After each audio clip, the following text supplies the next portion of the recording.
Bien, la clase de hoy es la segunda parte de membrana plasmática, que es el transporte de sustancias a través de la membrana plasmática. Ese transporte nosotros lo vamos a dividir en dos grupos, que probablemente los conozcan, aunque sea de nombre. Pasivo es el que no requiere gasto de energía, o sea, no consume energía.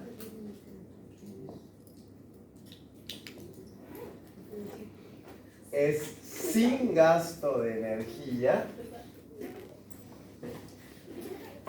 Y activo, que es el que requiere gasto de energía, el que consume energía.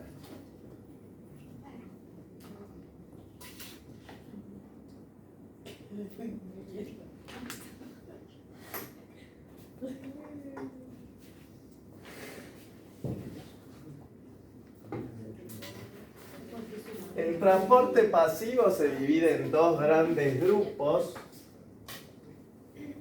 difusión y ósmosis. Lo vamos a dividir en dos grandes grupos, que son la difusión y la ósmosis. Siendo la difusión dividida en difusión simple o difusión facilitada.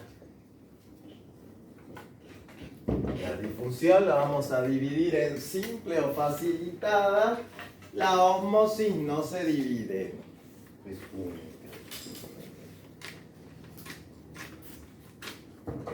Por otro lado, el transporte activo lo vamos a dividir en tres grupos: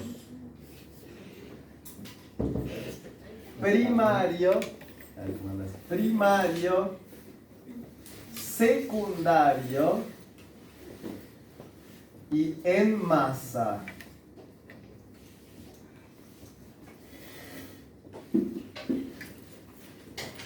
Y a su vez, el transporte activo secundario se va a dividir en simporte y antiporte. Simporte y antiporte. Y el transporte en masa se va a dividir en endocitosis y exocitosis.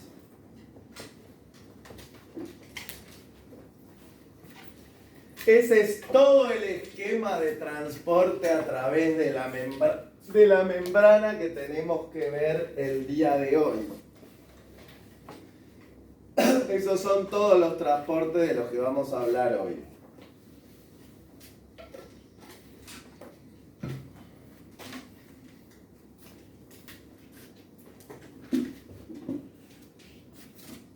Vamos a empezar con la difusión.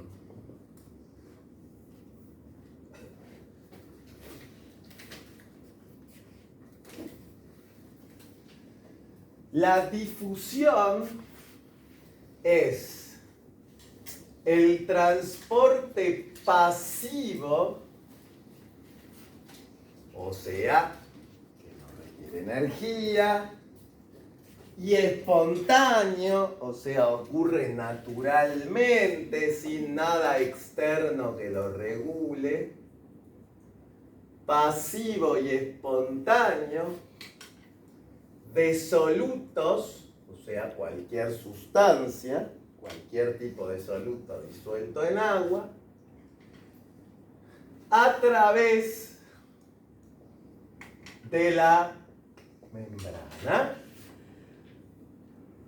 Transporte pasivo y espontáneo de solutos a través de la membrana.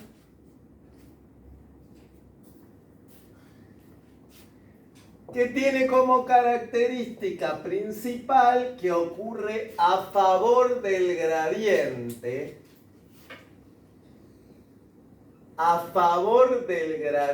de soluto, a favor del gradiente del soluto transportado, es decir, de mayor a menor concentración. En biología se considera a favor del gradiente de mayor a menor concentración. Después vamos a ver que en biofísica se considera al revés, pero eso en el segundo parcial. En biología a favor del gradiente, de mayor a menor concentración.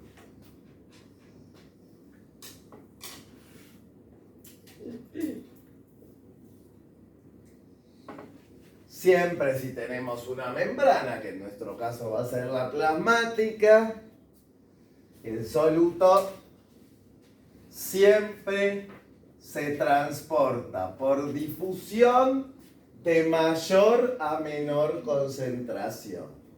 De donde hay más soluto, mayor concentración, a donde hay menor concentración. La difusión siempre ocurre espontáneamente en ese sentido, de mayor a menor concentración.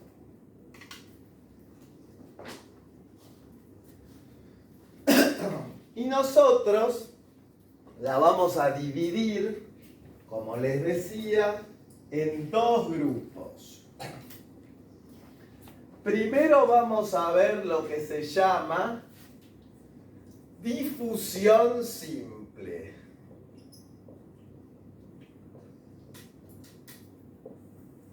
La difusión simple es la que ocurre directamente a través de la bicapa lipídica.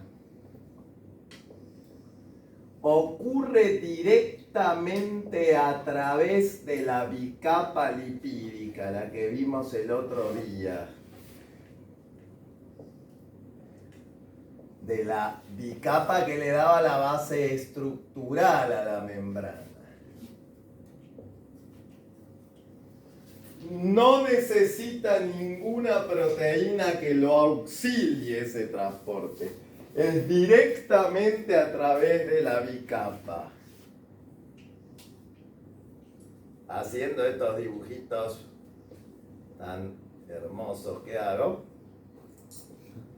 Ahí está la bicapa loca, ahí.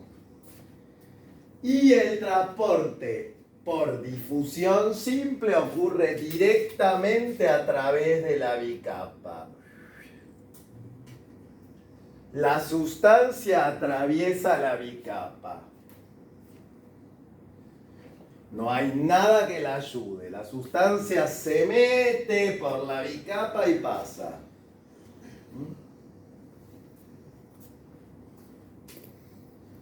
Ahora bien, ¿qué tipo de sustancias pueden transportarse a través de la bicapa? O bien tienen que ser pequeñas para entrar en los espacios que dejan las colas de los lípidos, o bien tienen que ser no polares para poder disolverse en las colas de los lípidos, que también son no polares, y atravesarlos. Este transporte es exclusivo para moléculas pequeñas o no polares. Solo pueden atravesar directamente la bicapa si son moléculas pequeñas o no polares. Por ejemplo, nitrógeno, oxígeno, dióxido de carbono son sustancias que atraviesan la bicapa por ser no polares. Pero también hay otras que son pequeñas y por más que sean polares, pueden atravesar la bicapa por tamaño, como agua y etanol. El agua y el etanol, por más que sean polares, igual atraviesan la bicapa porque son pequeñas. O bien, son no polares y atraviesan la bicapa porque se disuelven en la bicapa,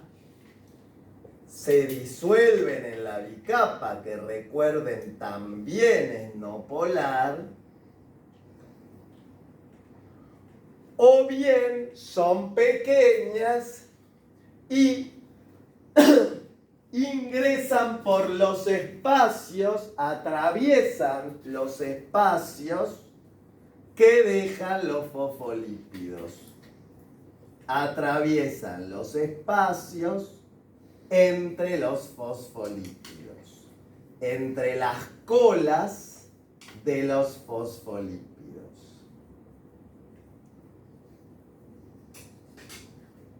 O bien se disuelven o bien atraviesan los espacios entre las colas de los fosfolípidos. Eso hace que o bien las moléculas no polares o bien las moléculas que son pequeñas pueden atravesar la bicapa. Como ejemplo de no polares también, que no me quiero olvidar, ácidos grasos. De las que vimos, chicos, gracias. De las que vimos, ácidos grasos son no polares, atraviesan por difusión simple. Y también las hormonas esteroideas, que se las di en la clase de lípidos, que también son no polares. No me quiero olvidar, chicos, de estos dos ejemplos que los toman en los choice.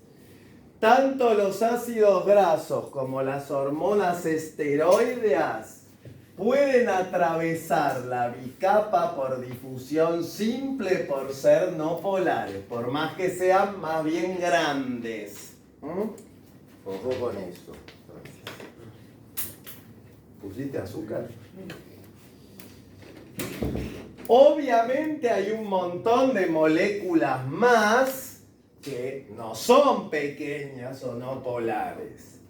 Hay moléculas que son polares o medianas o incluso muchos iones que tienen carga.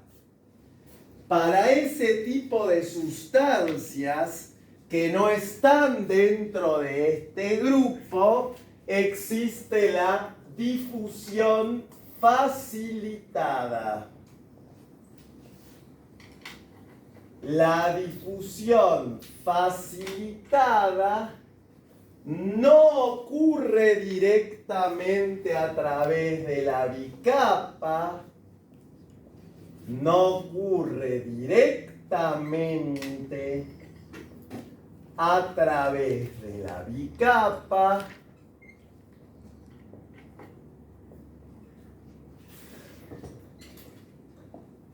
sino que depende de proteínas integrales, sino que depende del auxilio de proteínas integrales. Depende del auxilio, de la ayuda de proteínas integrales.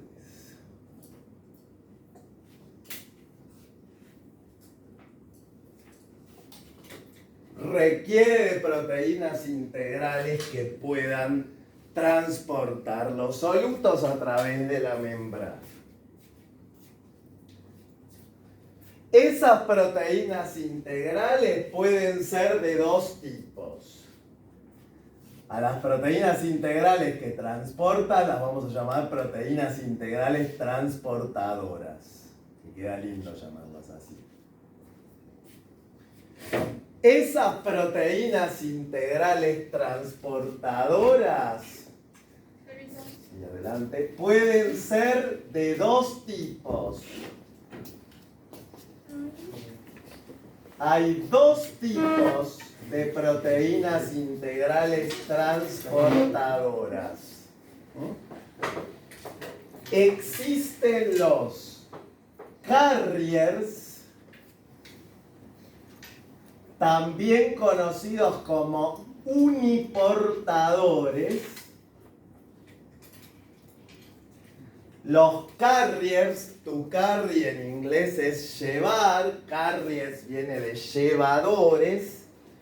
Esos carriers también se conocen como uniportadores o permeasas. Vieron que biología todo tiene un montón de nombres que puede aparecer en los exámenes, es insufrible. Los carriers que se conocen como uniportadores o permeasas son los que transportan moléculas polares medianas. Moléculas que son polares y medianas. O sea, por ser medianas no pueden atravesar la bicapa por tamaño y por ser polares no pueden hacerlo por solubilidad. Ejemplo, aminoácidos, nucleótidos y monosacáridos.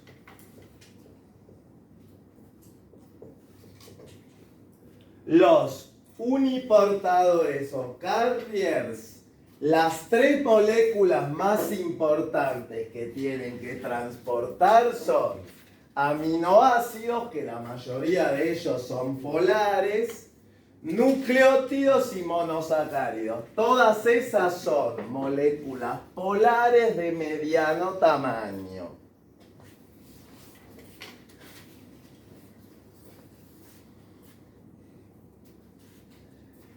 Pero la difusión facilitada puede requerir otro tipo de proteínas que se llaman canales. Canales. Los canales transportan exclusivamente iones. Son exclusivos para iones, que son partículas con carga eléctrica.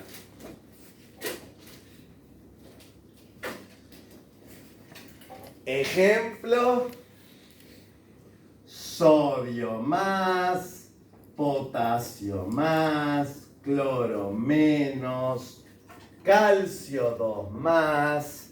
Todas las partículas con carga eléctrica que pueden formar los elementos químicos. Todo esto siempre a favor de gradiente, chicos, porque estamos hablando de difusión. Todo lo que está dentro de difusión es a favor de gradiente, de mayor a menor concentración.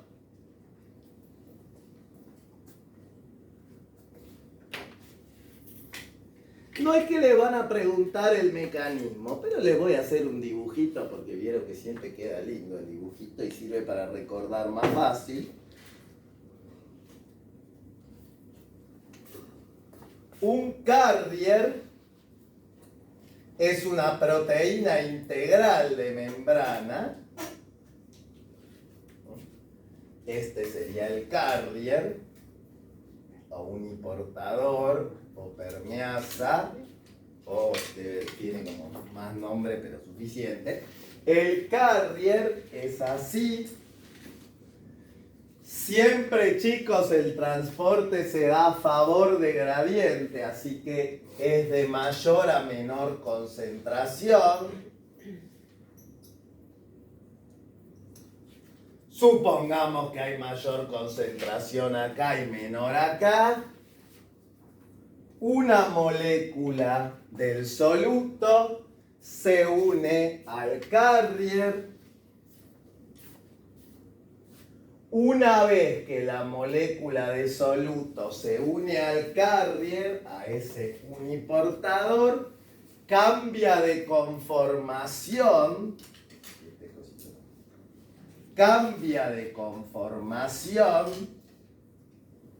y queda así. Al cambiar de conformación, el soluto que había ingresado pasa a través del carrier hacia el otro lado de la bicapa. Del lado que fija el soluto, hay una alta afinidad por el soluto. O sea, el sitio que fija el soluto tiene mucha afinidad. Pero cuando se produce el cambio de conformación, del otro lado se expone un sitio de baja afinidad.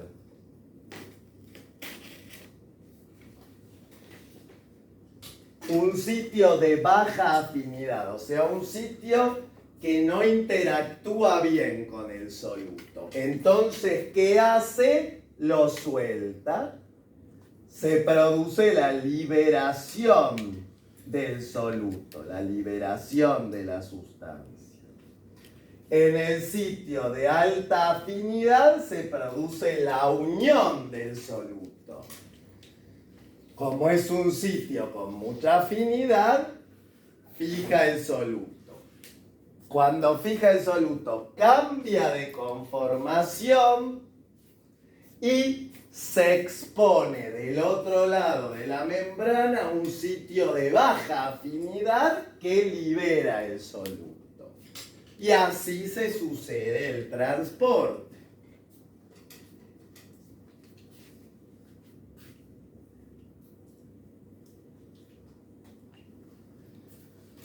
Los canales son un poquito más sencillos, aunque muy importantes, porque intervienen en la transmisión del impulso nervioso, ni más ni menos.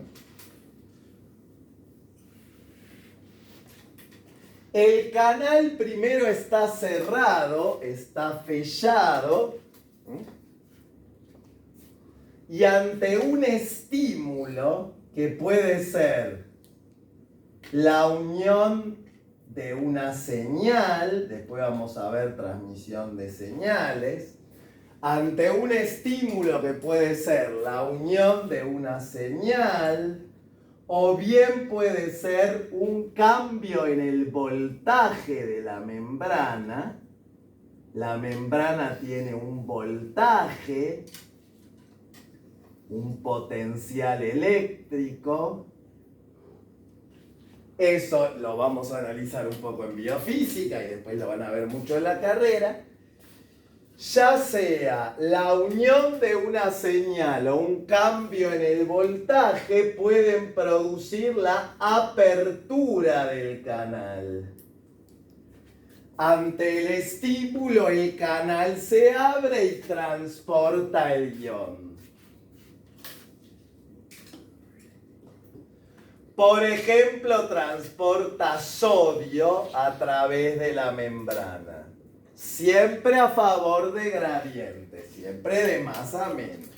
Transporte pasivo, el activo viene después.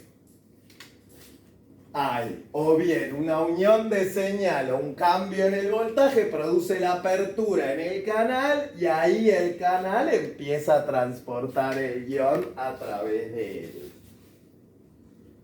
Hay canales para sodio, para potasio, etc.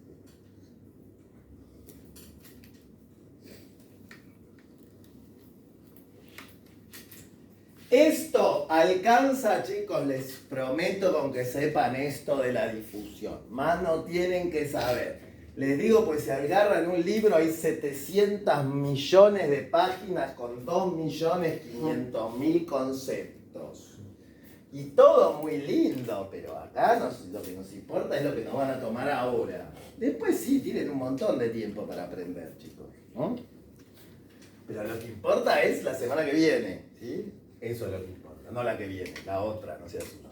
La otra, pues ya digo la semana que viene. ¿Qué pasó? Adelantaron el parcial, auxilio, empiezan a... Bueno, la otra. No se preocupe. Bueno, después de la difusión viene la ósmosis. Todavía, chicos, dentro de transporte pasivo. Terminamos con difusión simple, facilitada. Ahora viene la ósmosis.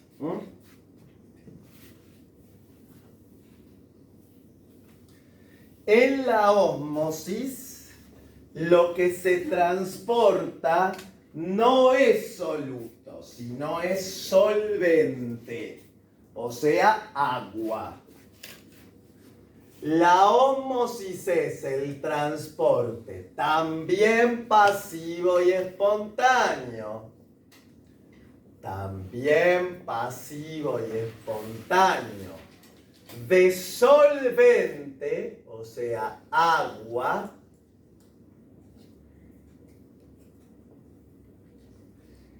a favor de su propio gradiente.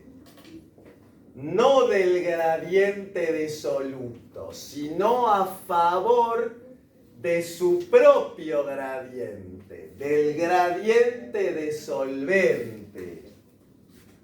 O sea, de mayor a menor concentración de solvente. No de soluto, sino de solvente. Va de donde hay más agua a donde hay menos agua. Que es lo mismo que decir, dicho más lindo, de mayor a menor concentración de solvente.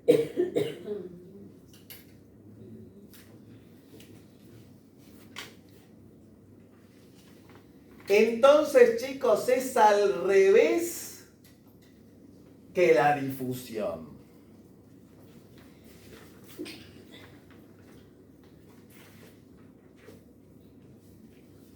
Si de un lado hay más soluto, significa que hay menos solvente. Seguro, donde hay más soluto hay menos solvente, ¿no? Porque si los volúmenes son iguales, si hay más soluto tiene que haber menos solvente. Y donde hay más soluto, donde hay menos soluto, hay más solvente, más agua. Entonces, ¿cómo se transporta el agua? De mayor a menor concentración de solvente, o sea, así. El agua se transporta al revés que el soluto en la difusión. El flujo de agua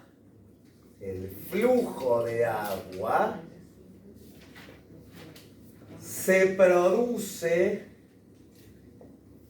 de menor a mayor concentración de soluto. Pero eso no quiere decir que sea en contra del gradiente, no. Es a favor del gradiente de solvente, de más a menos agua. Lo que pasa es que eso hace que se produzca de menor a mayor concentración de soluto, de menos soluto a más soluto.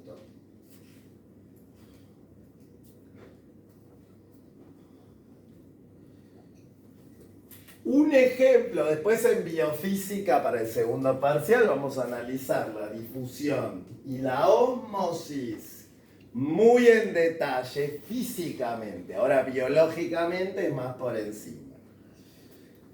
Ahora bien, ¿qué ejemplo típico de ósmosis hay? Y nos pueden preguntar en una prueba, en un parcial. La introducción de un glóbulo rojo en diferentes tipos de soluciones. La introducción de un glóbulo rojo, de un glóbulo vermelho, en diferentes tipos de soluciones.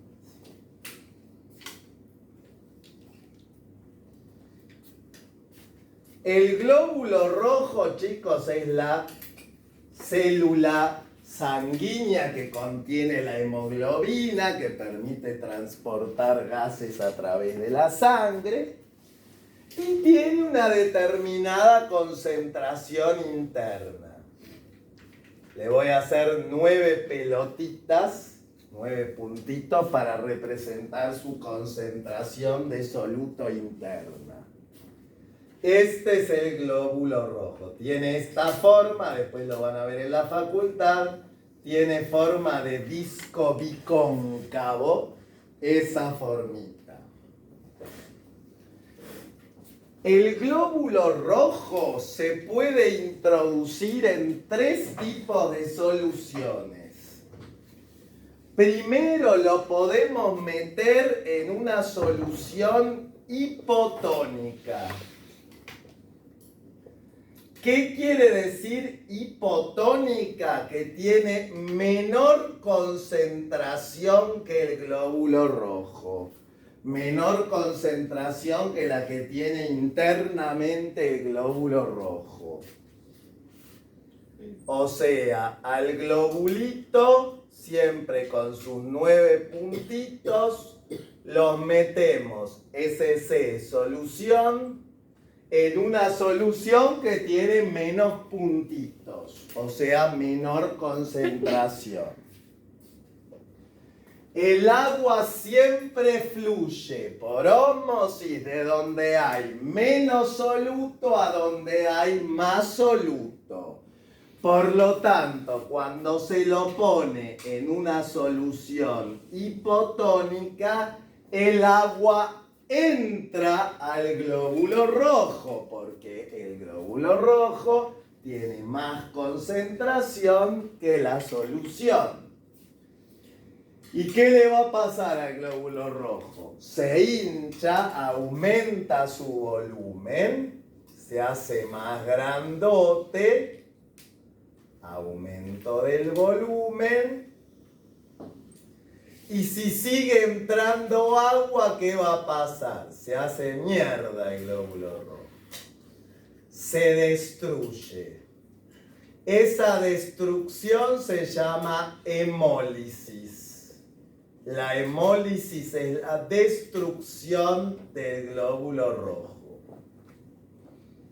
Cuando se lo pone en una solución hipotónica, el agua entra al glóbulo rojo porque siempre va de menos a más soluto. El glóbulo rojo primero crece y después por ingreso de agua y después se hace mierda, se destruye en 1000 pedazos.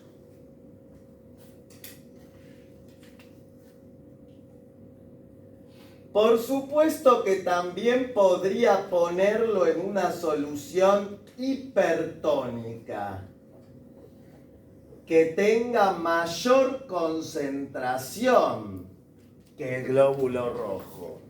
¿Podés fijarte si está grabando bien? ¿Si está enfocando bien? Porque, ¿sí? Porque tuve que correrlo cuando te fui. En una solución hipertónica, con mayor concentración. ¿Qué pasa si lo pongo en una solución hipertónica? Lo contrario, el agua sale del glóbulo rojo. Si al glóbulo rojo lo pongo en una solución hipertónica, o sea, una que tenga más pelotitas que el glóbulo rojo, o sea, más concentración que el glóbulo rojo, el agua sale del glóbulo rojo. Sale. Y eso hace que el glóbulo rojo se achique. disminuya su tamaño y también al disminuir su tamaño pierde su forma. Se vuelve así, una cagada. Disminución de volumen y pérdida de forma. Ya no es más el disco bicóncavo. O sea, cuando se lo pone en una solución, se lo pone en contacto con una solución hipertónica, sale el agua del glóbulo rojo y el glóbulo rojo se achica, disminuye su volumen y pierde su forma. Se deshidrata porque pierde agua.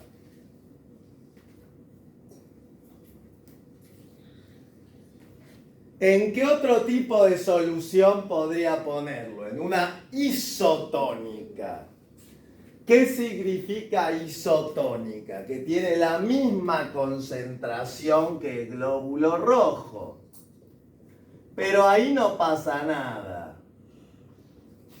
La isotónica es la que tiene la misma concentración que el glóbulo rojo. No pasa nada. No hay flujo de agua.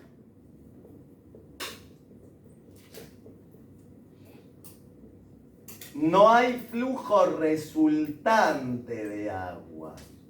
Se dice resultante, chicos, porque hay siempre un poco de flujo de agua, pero es el mismo para un lado y para el otro si la solución es isotónica.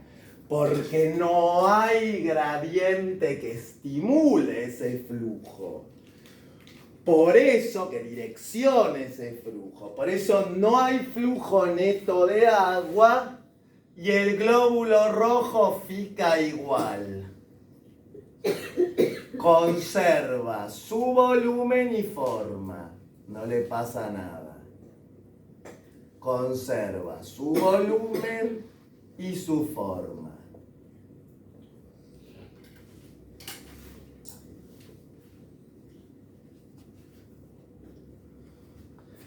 Este es el ejemplo clásico de ósmosis, chicos. Si se lo pone en una hipotónica, entra agua por ósmosis, crece y después se destruye. Ese proceso se llama hemólisis. Si se lo pone en una solución hipertónica, pierde agua, se deshidrata, disminuye su volumen y pierde su forma. Y si se lo pone en una solución isotónica que tiene la misma concentración que la del glóbulo rojo, no hay flujo resultante de agua, entonces al glóbulo rojo no le pasa nada, conserva su volumen y su forma. Esto es todo lo que tienen que saber de transporte pasivo, nada más. Nada más. O sea, les resumí 20 páginas de un libro en 30 minutos. De nada.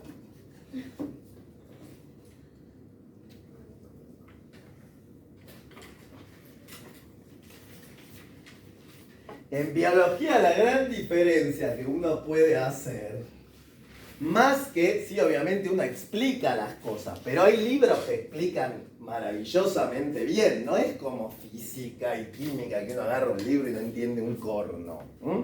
Hay libros hermosos de biología. El tema es que lo que yo hago es reducirle, porque si ustedes agarran un libro, por ahí dicen qué lindo, y estudiaron 60 páginas cuando eran 2, ¿sí? Para el parcial. Entonces no llegan a nada. Pues llega el parcial y estudiaron el 30%, ¿no? Entonces acá en biología la principal función de la clase es simplificar, ¿no? Reducir. Que ustedes digan, no, ya está, tengo que saber esto, nada más. ¿No? Esto. ¿No? Sí, a alguno le parecerá mucho. Yo les garantizo que si ustedes agarran un libro es 10 veces más, para decir lo mismo. ¿No? Esto es todo transporte pasivo, difusión y ósmosis, el que no requiere energía. Ahora vamos a ver el transporte activo. Empezamos con el transporte activo y vamos a empezar con lo que se llama transporte activo primario.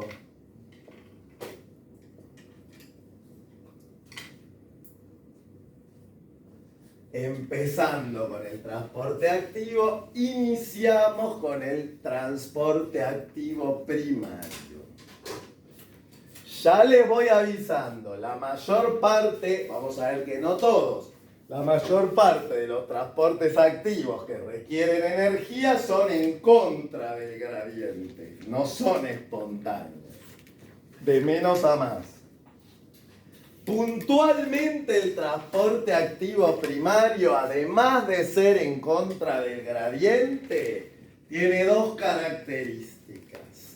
Uno, que es a través de un tipo especial de proteína integral, que degrada ATP y obtiene la energía de ese proceso, de la degradación de ATP. Y otro que es exclusivo para iones, que no puede ser experimentado por moléculas neutras. Todo eso lo vamos a decir. El transporte activo primario ocurre siempre a través de proteínas integrales, de membrana por supuesto, denominadas bombas, las famosas bombas, o ATPasas. Bombas o ATPasas. En general lo van a encontrar como bomba, pero por las dudas también ATPasas. ¿Qué? Transportan iones, solo iones, no pueden ser sustancias neutras. Transportan iones en contra de su gradiente, de menor a mayor concentración. Solo iones en contra de su gradiente, de menor a mayor concentración, de donde hay menos a donde hay más, que transportan iones en contra de su gradiente. Punto. Obtienen la energía para este proceso, porque es un proceso activo, es con gasto de energía, obtienen la energía para este proceso a través de la degradación. La degradación también la pueden ver como hidrólisis, porque siempre requiere agua, lo mismo que vimos para las proteínas. La degradación o hidrólisis de moléculas de ATP. Nosotros habíamos hablado que el ATP es un nucleótido trifosfatado que puede transportar energía, que es un intermediario energético. Aquí va a empezar a actuar el ATP. Ocurre a través de proteínas integrales de membrana denominadas bombas o ATPasas que transportan iones en contra de su gradiente de menor a mayor concentración. Obtienen la energía para este proceso a través de la degradación o hidrólisis de moléculas de ATP. Marquen todas esas características, porque para un choice todo lo que es característica es fundamental. Contragradiente, exclusivo de iones, requiere ATP, molécula de ATP. El ejemplo clásico que más de uno lo habrá escuchado, chicos, es la famosísima bomba de sodio-potasio. La famosa bomba de sodio-potasio. Que, ahora hago el dibujito, pero transporta 3 iones sodio y 3 iones sodio hacia el medio extracelular, de adentro hacia afuera, 3 iones sodio hacia el medio extracelular y 2 iones potasio hacia el interior de la célula. 2 iones potasio hacia el interior de la célula. Ambos en contra de su gradiente, los dos en contra del gradiente, transporta 3 iones sodio hacia el medio extracelular y 2 potasios hacia el interior de la célula, ambos en contra del gradiente, por cada molécula de ATP que degrada. Por cada molécula de ATP que rompe, que quiebra, le alcanza la energía liberada en esa hidrólisis del ATP, le alcanza para transportar 3 sodios hacia afuera y 2 potasios hacia adentro. Los dos en contra del gradiente. 3 sodios hacia afuera, 2 potasios hacia adentro, ambos en contra del gradiente por cada molécula de ATP que degrada, que quiebra, que rompe.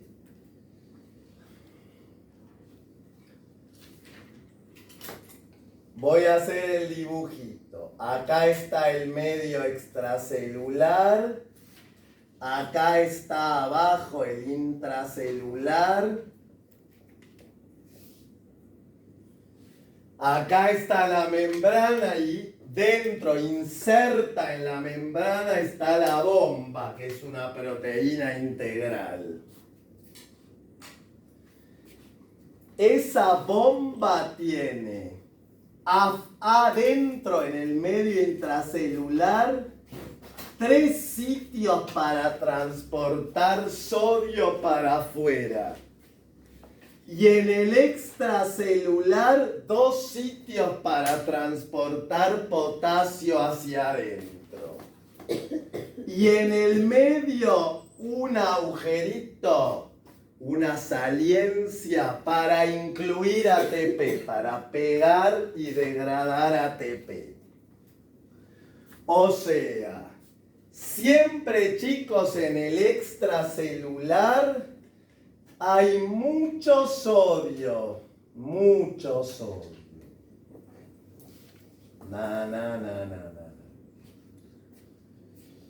Y en el intracelular hay mucho menos sodio. Sin embargo, la bomba transporta sodio de adentro hacia afuera, o sea, en contra de su gradiente. Porque hay mucho más sodio afuera que adentro, y aún así lo transporta de adentro hacia afuera. Mientras que el potasio sucede todo lo contrario. Hay muy poco potasio afuera y mucho potasio adentro. Sin embargo, la bomba lo transporta en contra del gradiente.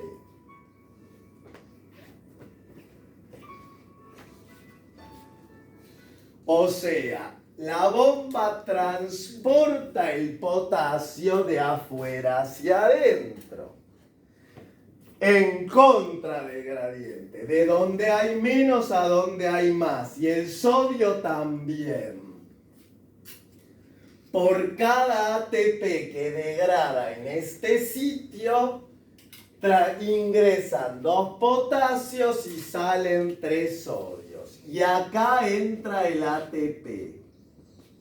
El ATP es degradado a ADP y fosfato. Recuerden que el ATP tiene 3 fosfatos. Es un nucleótido que tiene como base adenina y 3 fosfatos. Cuando se degrada, se libera uno de los fosfatos y queda como ADP. Y eso libera la energía necesaria para este transporte activo. Chicos, es muy importante. Todo lo que es bomba es exclusivo para iones en contra del gradiente. Ahora alguno dirá, ¿por qué al pobre sodio y al pobre potasio los hacen ir en contra del gradiente? Los hacen ir hacia donde ya hay más. ¿Y por qué es fundamental para la célula que estos gradientes se mantengan? Que siga habiendo siempre más potasio adentro y más sodio afuera, porque si no, entre otras cosas, no se transmite el impulso nervioso. Por lo tanto, chicos, el transporte activo primario tiene como función principal el mantenimiento de los gradientes iónicos. El mantenimiento, la conservación de los gradientes iónicos.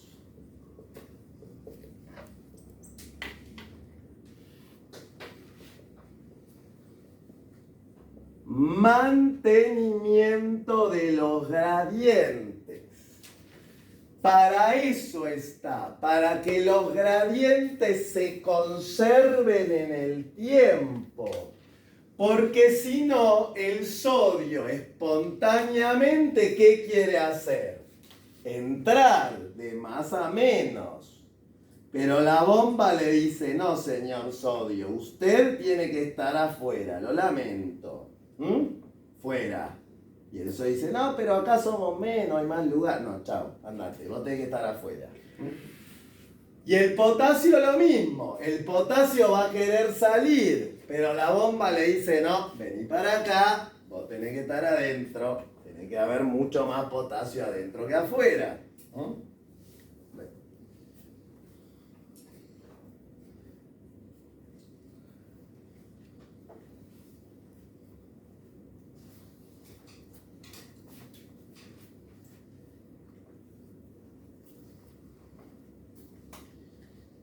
Ahora, ¿todo transporte activo puede consumir ATP? No. ¿Debe consumir ATP? No. Porque si todo transporte activo, para transportar cualquier cosa contra gradiente, tuviera que gastar una molécula de ATP, que es la moneda energética de la célula moriría a los 2 minutos, pobrecita. Se quedaría sin ATP enseguida y pobre célula y pobre vida, ¿no? Entonces hay otros transportes que utilizan los gradientes ya formados y conservados por el transporte activo primario como fuerza impulsora, como fuente de energía para el transporte activo en contra del gradiente. Así se da, chicos, el segundo tipo de transporte activo, que es el cotransporte o transporte activo secundario.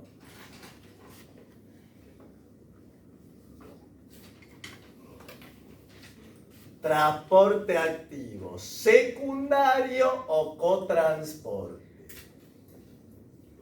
A mí me gusta más llamarlo transporte activo secundario, pero pueden encontrar en muchos choice la palabra cotransporte. Entonces tenemos que saber las dos.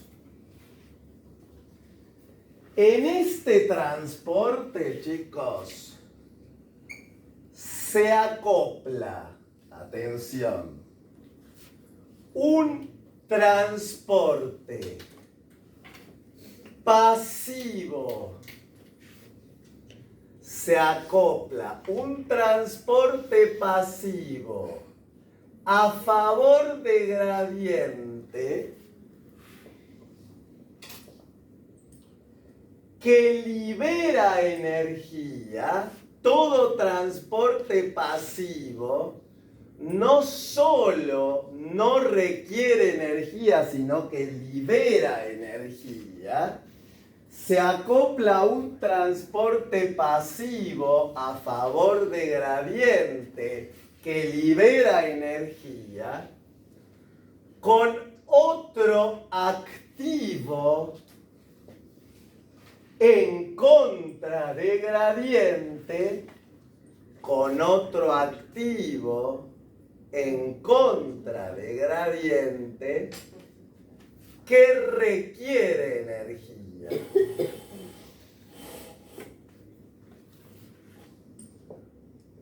Se acopla un transporte pasivo a favor de gradiente, el cual libera energía, con otro activo en contra del gradiente que requiere energía, que precisa energía para suceder. Siempre son dos transportes al mismo tiempo. Uno a favor del gradiente que libera energía y otro en contra del gradiente que consume esa energía.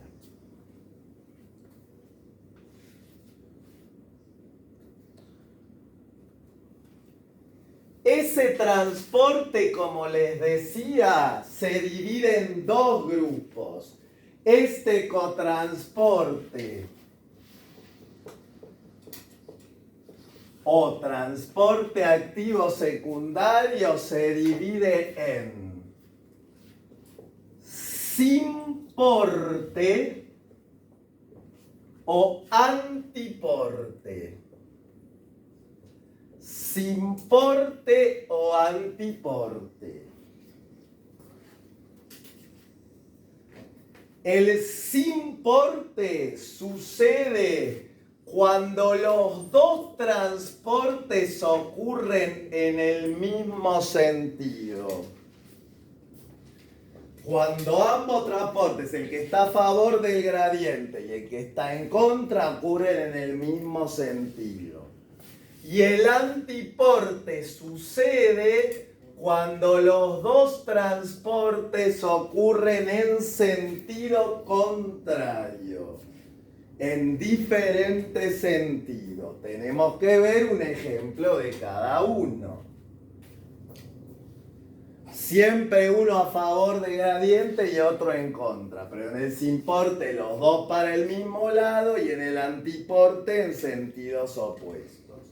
El ejemplo que toman siempre de simporte es el simportador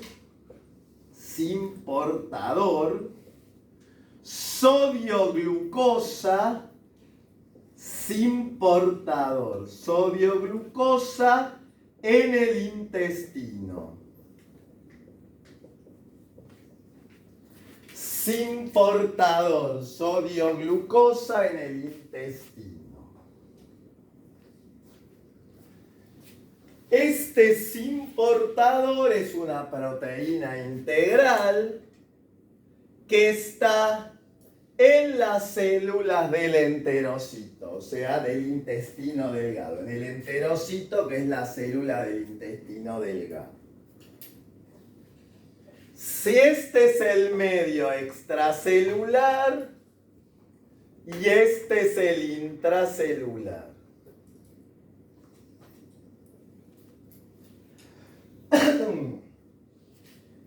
Afuera siempre hay más sodio que adentro, gracias a la acción de la bomba de sodio-potasio. Siempre afuera tenemos mucho sodio y adentro poquito. Y la glucosa al revés. Hay menos glucosa afuera y más glucosa adentro. Gluc, gluc, gluc. Entonces, espontáneamente el sodio quiere entrar y la glucosa quiere salir. Pero el intestino debe absorber glucosa, no dejar que salga. La glucosa que viene en los alimentos hay que absorberla para que después pase a la sangre. Entonces, se aprovecha la tendencia que tiene el sodio a entrar. El sodio entra pasivamente a favor del gradiente. Ese transporte pasivo libera energía. Y esa energía es utilizada para absorber la glucosa en contra del gradiente. Tengo que hacer pasar por la pelota. La energía liberada cuando el sodio ingresa pasivamente es utilizada para absorber la glucosa en forma activa, o sea, en contra del gradiente. Se aprovecha un transporte pasivo para realizar un transporte activo. Por lo tanto, este sin portador permite la absorción de glucosa en el intestino,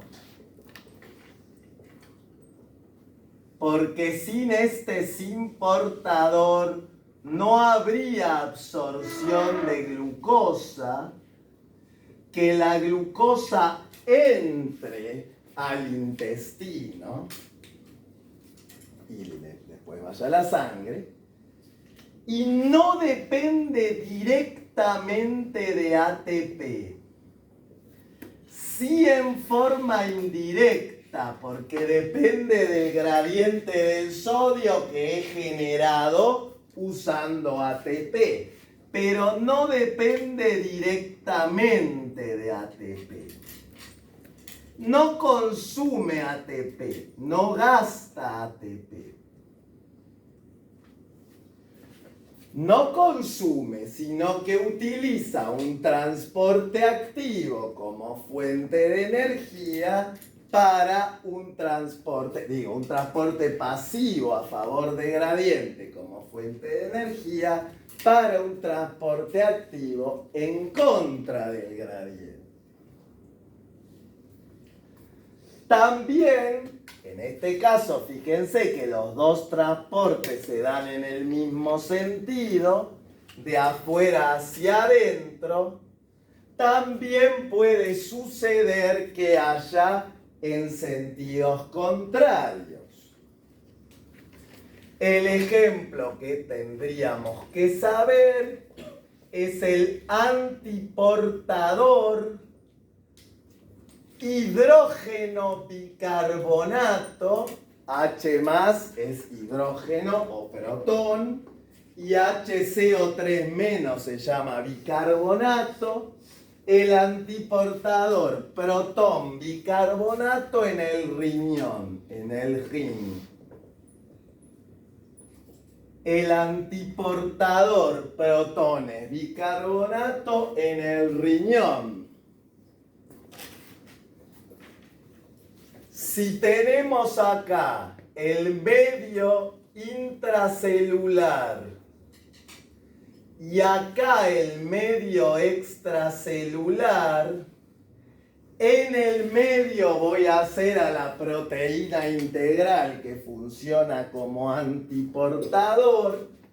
Lo que quiere hacer el riñón en este caso es que los protones se vayan a la orina. Porque si se fijan o si saben, la orina es ácida porque es una forma de eliminar protones del organismo y evitar que nuestro pH baje. Entonces, en el medio intracelular hay pocos protones y en el medio extracelular hay más.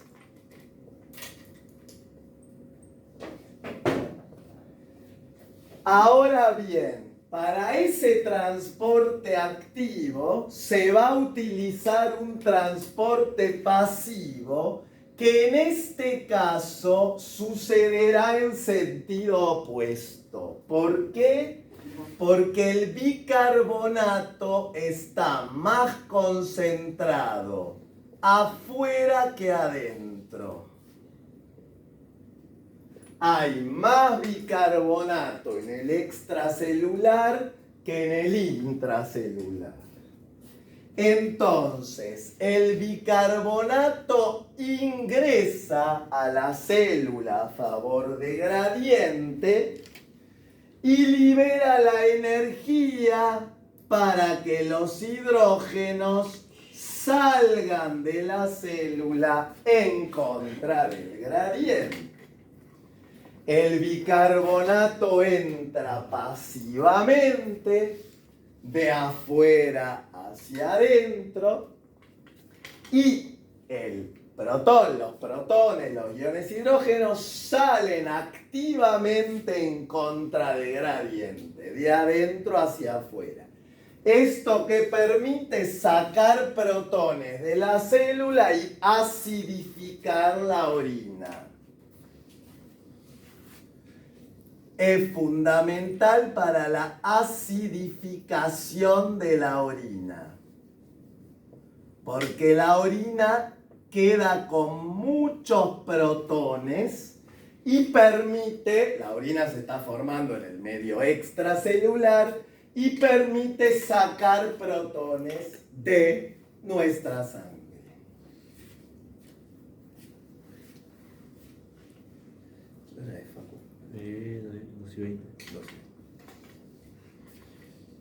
Tenemos transporte activo primario y secundario. Uno utiliza ATP para transportar iones en contra del gradiente, otro acopla un transporte pasivo a favor del gradiente con un transporte activo en contra del gradiente. Nos falta el último tipo de transporte, que es el transporte en masa. Todavía dentro de transporte activo tenemos al transporte en masa, al famoso transporte en masa, que es el más famoso por lo menos de nombre.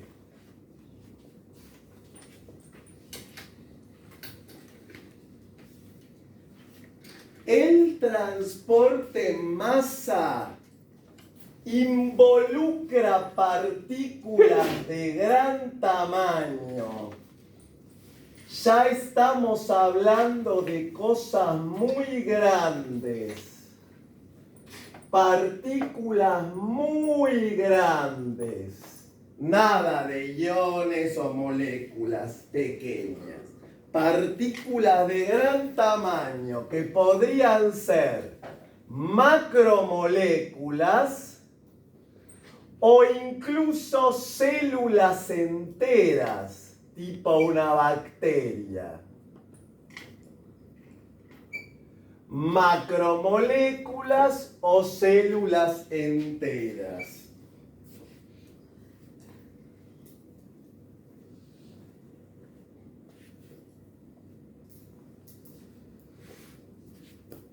Ya, chicos, como son cosas tan grandes, siempre requiere ATP.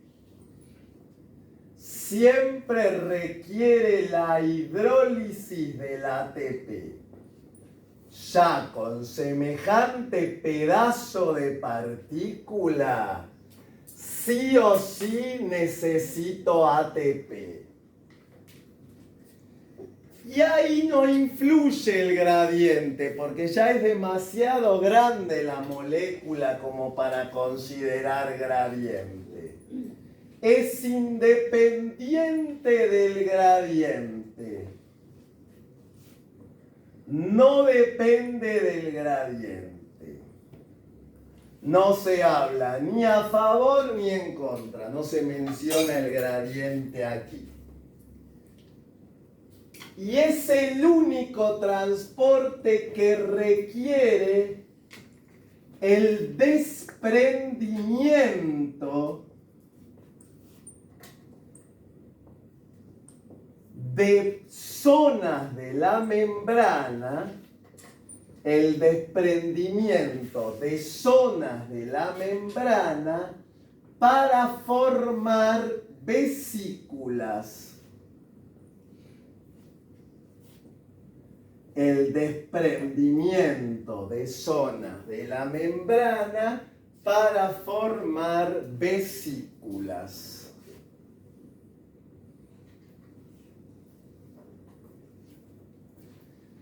La membrana se tiene que ir desarmando, se desarma un poquito de la membrana y esa zona de la membrana que se desarma forma una vesícula que envuelve la partícula que se va a transportar, ya sea hacia afuera o hacia adentro.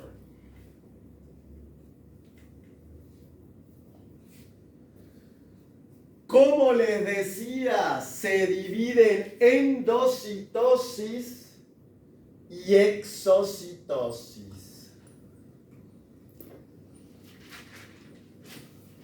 La endocitosis, como se imaginarán, es el transporte masa hacia el interior celular, de adentro hacia afuera. Transporte masa hacia el interior celular.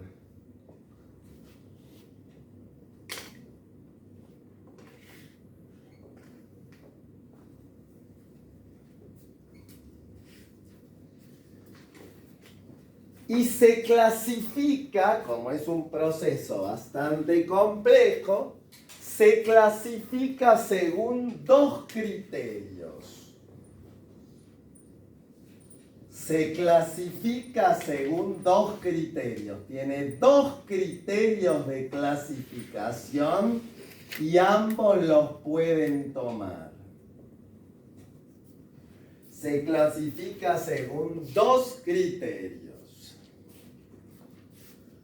Uno, según el estado de la partícula ingresada. El estado de la partícula que ingresa. Según el estado de la partícula transportada puede ser fagocitosis, si la partícula ingresada es sólida. Por ejemplo, puede ser una proteína un lípido, una bacteria entera, si la partícula ingresada es sólida, puede ser proteína, lípido, bacteria, se llama fagocitosis. En cambio se llama pinocitosis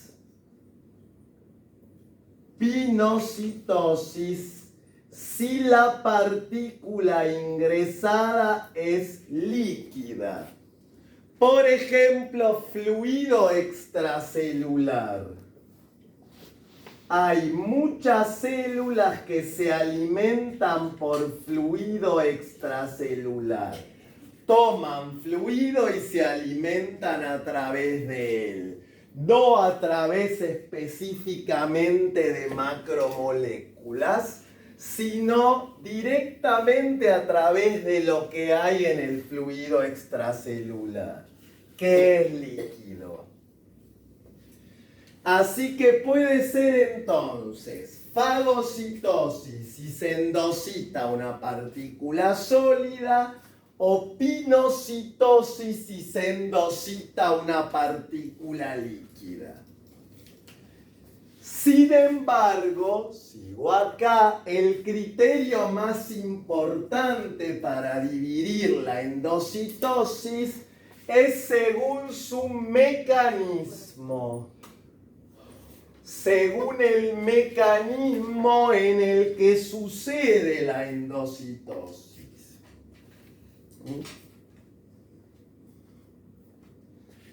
Según su mecanismo se clasifica en endocitosis inespecífica, que es la común, y endocitosis mediada por receptores, también conocida como específica. Según su mecanismo la vamos a clasificar en endocitosis inespecífica o endocitosis mediada por receptores, también conocida como específica. Vamos a ver lo mejor que podamos, sin tanto detalle, pero con una explicación, los dos mecanismos, porque aquí puede haber alguna pregunta acerca del mecanismo.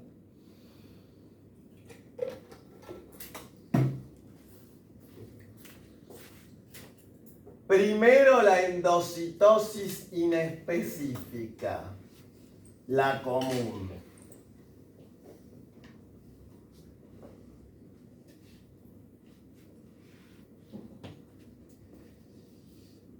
En la endocitosis inespecífica, una partícula cualquiera, esta es la partícula, tiene que ser una partícula grande que se va a transportar, entra en contacto con la membrana, esta es la membrana, la partícula contacta la membrana y por presión se genera un desprendimiento de la membrana que forma una vesícula.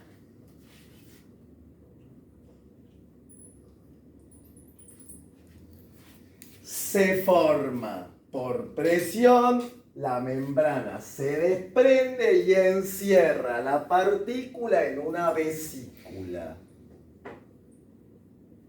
Se llama vesícula de endocitosis. Recuerden que siempre hablar de vesícula es hablar de una organela esférica y compacta. Esa vesícula de endocitosis, cuando entra más a la célula, va creciendo, principalmente por ingreso de agua, y se transforma en la vacuola alimenticia. se llama alimenticia porque generalmente lo que entra a la célula es alimento. Sin embargo, podría llegar a ser una bacteria. Pero se llama alimenticia porque normalmente la idea es que traiga un nutriente desde afuera. Esa vacuola alimenticia es atacada por la organela encargada de digerir en la célula, que es el lisosoma. Cuando el lisosoma está solo se llama primario. Viene el lisosoma primario, que tiene enzimas. Recuerden que el lisosoma primario tiene enzimas que degradan cosas. Cuando el lisosoma primario se fusiona con la vacuola alimenticia, se forma el lisosoma secundario, que es más grande. La vacuola alimenticia venía con su partícula y es fusionada con el lisosoma primario, que contiene sus enzimas que degradan macromoléculas. ¿Qué hace el lisosoma primario? Degrada a la macromolécula. El lisosoma secundario. En el lisosoma secundario, las enzimas degradan a la partícula ingresada. Las enzimas del lisosoma degradan a la partícula. La degradan en varios pedacitos. La partícula que era más grande se transforma en varios pedacitos más chiquitos. Por ejemplo, si es una proteína, la pueden degradar en sus aminoácidos. Si es un polisacárido, en sus monosacáridos. Y así. Estas son las enzimas que atacaron a esta partícula y la degradaron. ¿Y después qué pasa? Lo que sirve, lo que son productos útiles, quedan en la célula. Lo que es un nutriente se transporta al citosol y la célula lo usa. El nutriente pasa del endosoma secundario al citosol y la célula lo usa. Y lo que no sirve, ¿qué pasa? Se va de la célula. Supongamos que esto no sirve, se elimina por exocitosis, que ahora la vamos a ver. Lo que se elimina por exocitosis es el desecho, la basura, el lillo. Cuando el lisosoma secundario degrada a la partícula ingresada, cuando dentro del lisosoma secundario se degrada la partícula ingresada, se dividen sus productos. Lo que es un nutriente se transporta al citosol y la célula lo usa. Lo que es un desecho se va de la célula, se elimina por exocitosis. Este es el proceso completo de la endocitosis inespecífica. La partícula entra en contacto con la membrana, hace presión formando una vesícula de endocitosis que cuando ingresa más a la célula por incorporación de agua crece y forma una vacuola alimenticia. Esa vacuola alimenticia se fusiona con un lisosoma primario para formar el lisosoma secundario. Dentro del lisosoma secundario, las enzimas del lisosoma degradan la partícula. Y los productos de esa partícula se dividen en dos. Los que son útiles, o sea, nutrientes, se transportan al citosol. Lo que no sirve sale por exocitosis. Los desechos salen por exocitosis. Ese es el proceso completo de la endocitosis inespecífica. Pero también hay que saber la que es más compleja, que es la endocitosis mediada por receptores. ¿Qué hora es? 40 más. Igual. La endocitosis mediada por receptores. O sea, acá no es un proceso inespecífico donde la partícula se sienta en la membrana y genera una vesícula. Acá hay un receptor específico que capta una partícula específicamente. Tiene que ser una y no otra. Este es un receptor que se une específicamente a la partícula que ingresa. La unión es específica.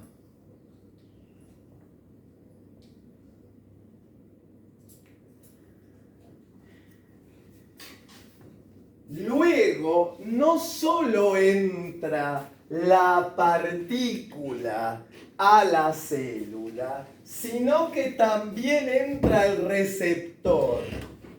Se forma una vesícula que contiene tanto a la partícula como al receptor. La vesícula que se forma cuando ingresan la partícula y el receptor se llama endosoma primario. El endosoma primario es una vesícula que contiene a la partícula, pero también a su receptor, que es una proteína integral. Que les dije el otro día que puede tener función de receptor. O sea, entra todo. Entra la molécula con el receptor. A ese endosoma primario le pasan dos cosas. La célula tiene que identificar si la vesícula viene de una endocitosis común o de una endocitosis mediada por receptores. Para eso ingresan o se unen a la célula moléculas de una proteína que se llama clatrina. Si no les gusta el nombre, yo no lo inventé. La clatrina tiene este símbolo, se simboliza como un tridente. Y la función de la clatrina es rodear todo el endosoma primario que todavía tiene la proteína o la partícula ingresada y el receptor, y etiquetarlo como una vesícula de endocitosis específica. Ya se sabe que las moléculas, que las vesículas rodeadas por clatrina son provenientes de endocitosis específica. Identifica a la vesícula como un endosoma y no como una vacuola alimenticia.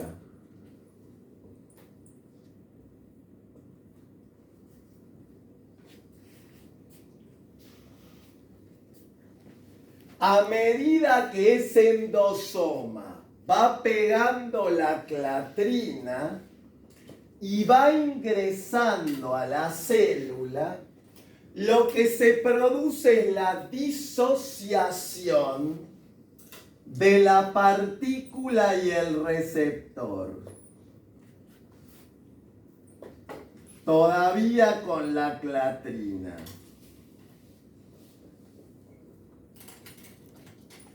Aún con esa cubierta de clatrina, se produce la disociación entre la partícula y el receptor. Entre la partícula que ingresó y el receptor.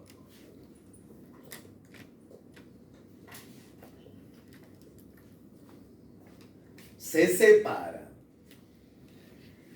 No hace falta que lo pongan, pero en general es por el pH. El pH interno de un endosoma es 5. El endosoma tiene pH 5.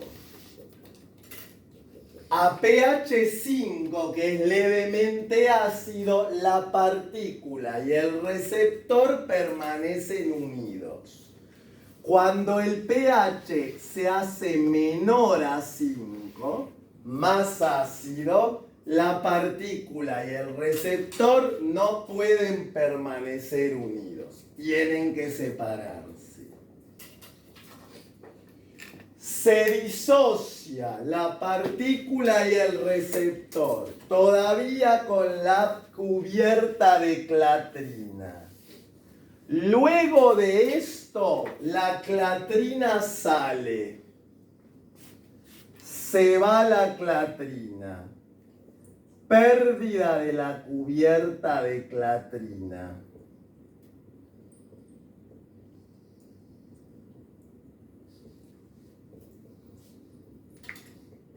Cuando se pierde la cubierta de clatrina, todavía con la partícula y el receptor, ahí se forma el endosoma secundario.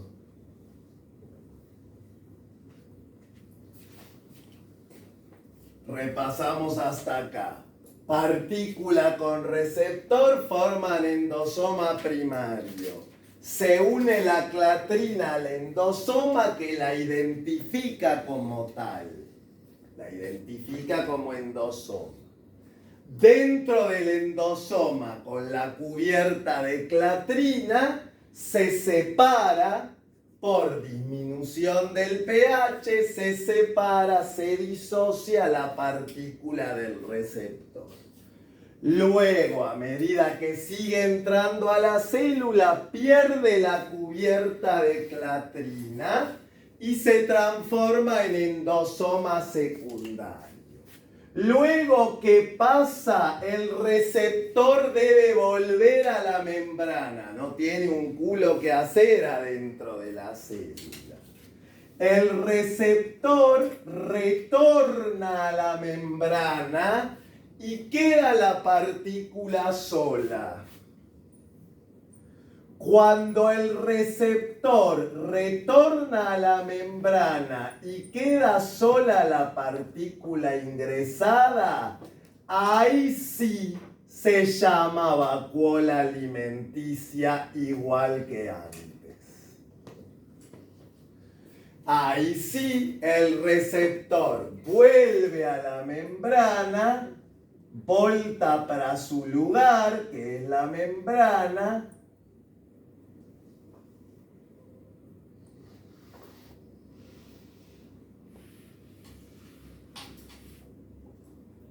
el receptor vuelve a la membrana y queda la vacuola alimenticia. Y a la vacuola alimenticia le pasa lo mismo que antes. Esto lo voy a poner del otro lado si tengo lugar. El receptor vuelve a la membrana.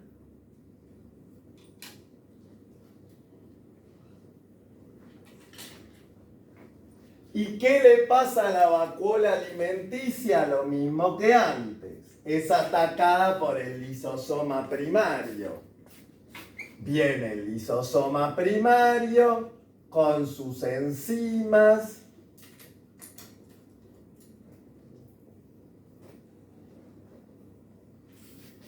Se fusionan en el lisosoma secundario.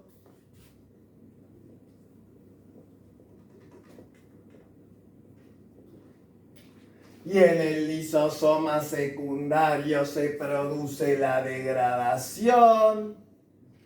Las enzimas agarran a la partícula y la degradan. Y una vez que la degradan, lo que no sirve sale por exocitosis. El desecho sale por exocitosis. Y el nutriente, lo que sí sirve,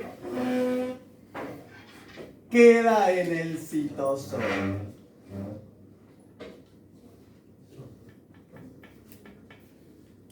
Lo mismo que acá. El lisosoma secundario se produce la degradación de las partículas por las enzimas del lisosoma. Lo que nos sirve, el desecho sale por exocitosis, el nutriente queda en el citosol para que la célula lo use. O sea, el final es el mismo. Lo que cambia son los pasos previos cuando en la endocitosis es específica. Es la unión del receptor a la partícula incorporada, la formación del endosoma primario, que es una vesícula que contiene partícula más receptor, la incorporación de una cubierta de clatrina que identifica la vesícula como endosoma, luego por disminución de pH, la disociación entre partícula y receptor, luego la pérdida de la cubierta de clatrina para formar el endosoma secundario, luego el retorno del receptor a la membrana para formar la vacuola alimenticia que tiene solo la partícula ingresada y luego la unión del lisosoma primario a la vacuola alimenticia para formar el lisosoma secundario,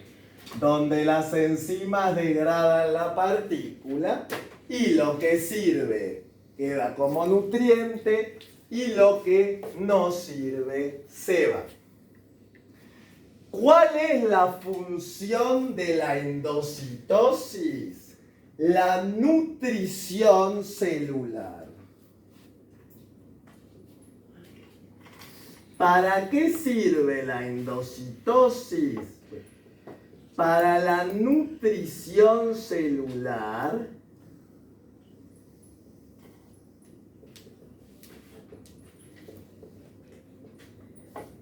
La célula incorpora nutrientes por endocitosis, pero también puede servir para la destrucción de microorganismos. Por ejemplo, puede agarrar un parásito o una bacteria y por todo el proceso de endocitosis destruirlo gracias a la acción de los lisosomas. Permite que la célula se nutra con sustancias que vienen del exterior, se alimente, pero también que destruya, que pueda destruir microorganismos que pueden dañarla.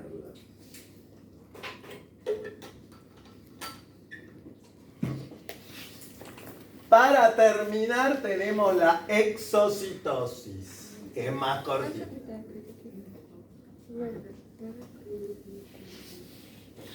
Para terminar tenemos la exocitosis, que es el transporte masa hacia el exterior celular. Transporte masa hacia afuera, de adentro hacia afuera, hacia el medio extracelular.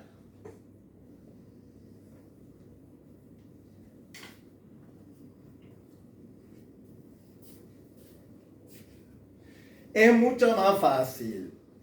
No se clasifica, o por lo menos no tenemos que estudiar una clasificación suficiente. Y el mecanismo es más fácil.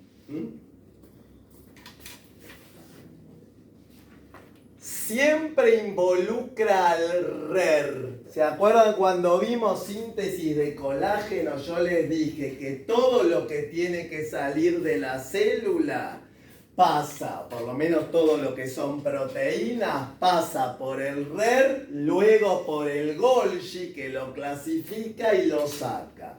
Bueno, esto es lo mismo. Cualquier partícula que va a ser exocitada, pongo así, partícula a exocitar, la que sea que salga a exocitar, porque va a ser exocitada, entra al RER. Ingresa a nuestro amigo el retículo rugoso, que tiene puntitos que son ribosomas. Ingresa al RER.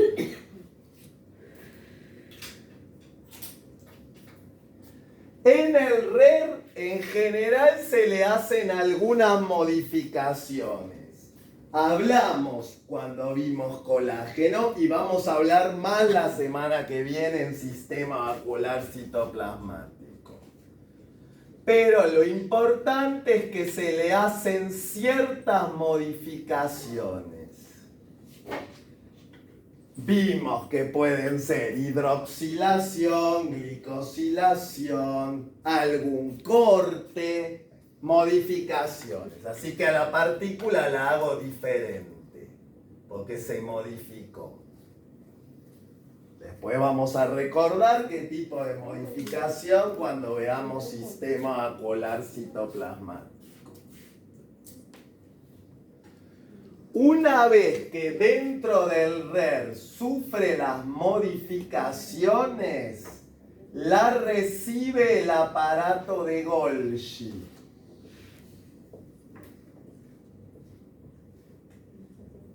La partícula modificada sale del RER e ingresa al Golgi.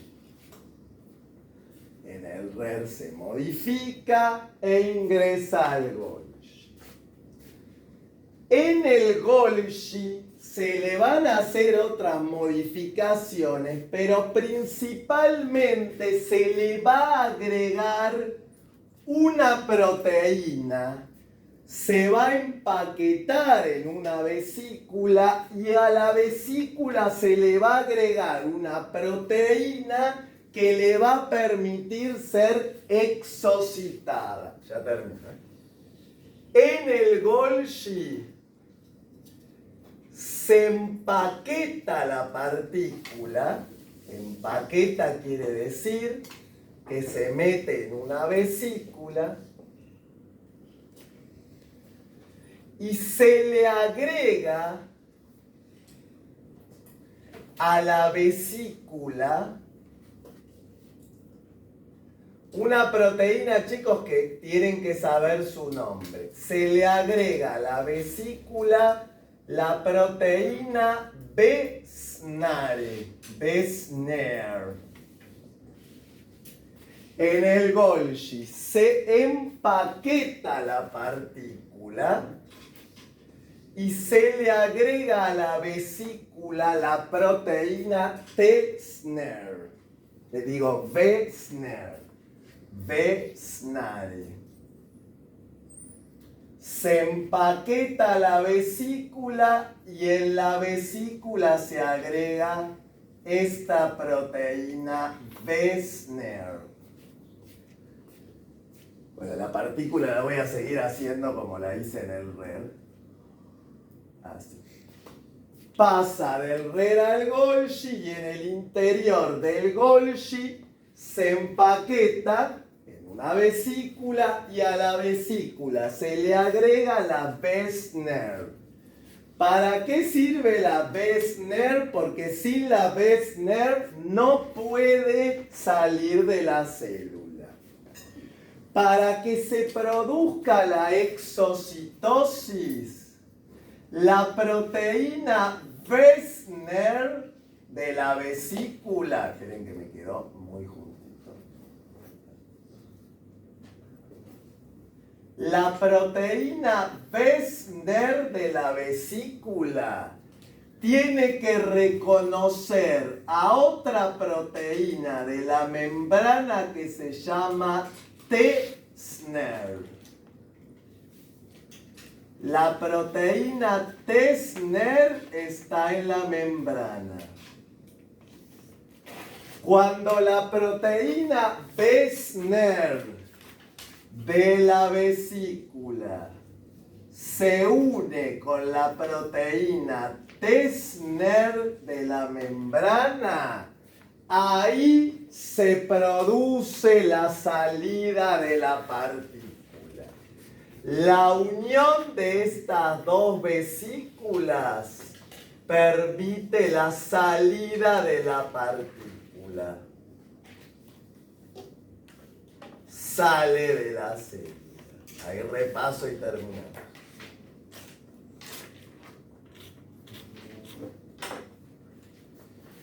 O sea, todo lo que se va a exocitar ingresa al RER.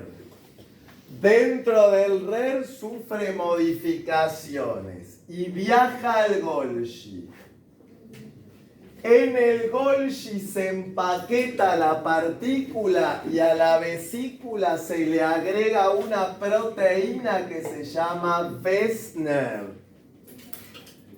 Luego, esa proteína Wesner reconoce a la proteína Tesner de la membrana y una vez que se ligan las dos proteínas, la partícula sale de la célula.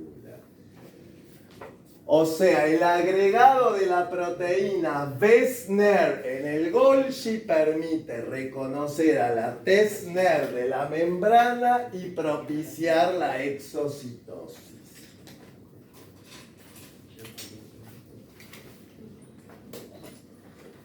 Las funciones de la exocitosis, y terminamos.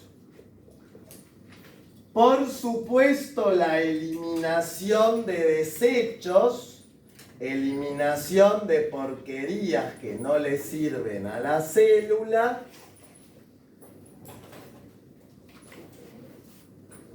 Pero no solo son desechos lo que se elimina, lo que se libera por exocitosis.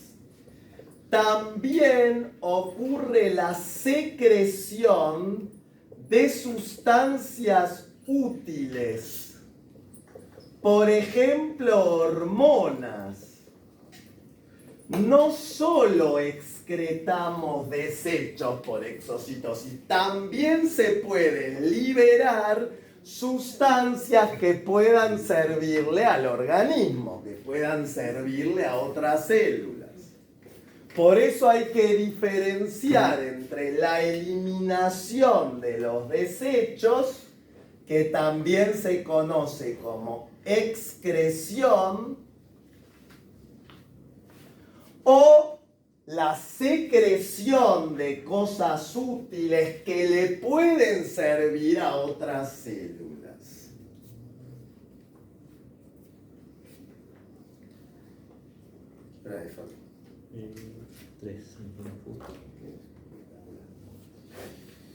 Muy bien. Hemos terminado un par de cosas. El fin de semana les voy a hacer los choice de las clases que no hice, o sea, de lípidos y las dos de membrana. 1. 2. Tengan en cuenta dos cosas. 1, el que debe la semana que viene no entra. O sea, el que no pagó la segunda cuota no entra la semana que viene. O trae la segunda cuota o se quedan en casa, porque esto no es beneficencia.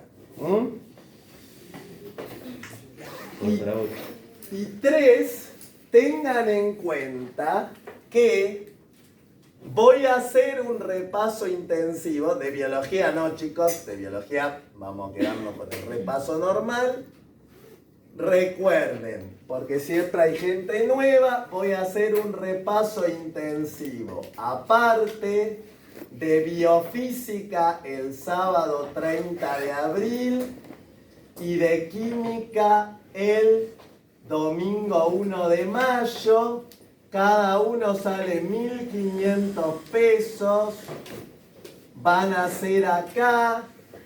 Y el que quiere venir me confirma por WhatsApp. Porque necesito mínimo 15 personas para poder pagar el lugar. Aviso por si alguien